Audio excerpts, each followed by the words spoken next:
perkembangan pendidikan masa Orde Baru terbagi menjadi tiga, yaitu masa Orde Baru berlangsung dari tahun 1966 sampai dengan 1998 di bawah pemerintahan Presiden Soeharto. Kedua, fokus utama pemerintah stabilitas politik dan ekonomi. Ketiga, pendidikan dijadikan alat penting untuk mencetak tenaga kerja dan pembangunan nasional. Tujuan pendidikan masa Orde Baru terbagi menjadi empat, yaitu yang pertama, menumbuhkan manusia Pancasila sejati. Yang kedua, menyiapkan sumber daya manusia untuk pembangunan nasional. Yang ketiga, menumbuhkan disiplin, loyalitas, dan kepatuhan terhadap pemerintah. Dan yang keempat, mengembangkan pendidikan untuk kemajuan ekonomi dan industri.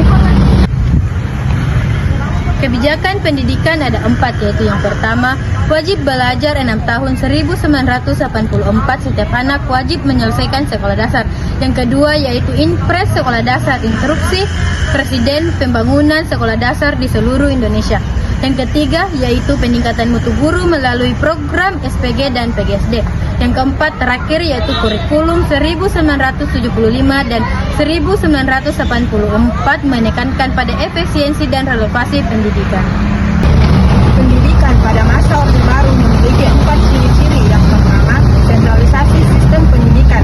Semua diatur pemerintah pusat. Yang kedua, penekanan pada disiplin, moral, dan ketertiban.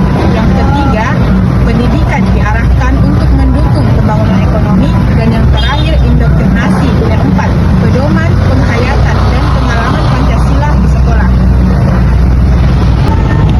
Dampak pendidikan pada masa Orde Baru terbagi menjadi dua.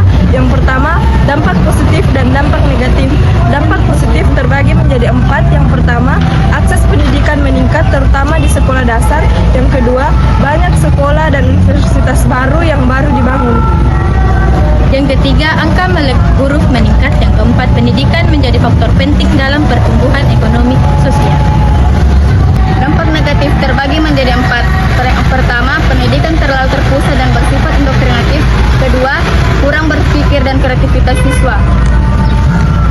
Yang ketiga, ketimpangan kualitas antara kota dan desa. Dan yang keempat, terakhir, pendidikan lebih diarahkan untuk kepentingan politik dan ekonomi.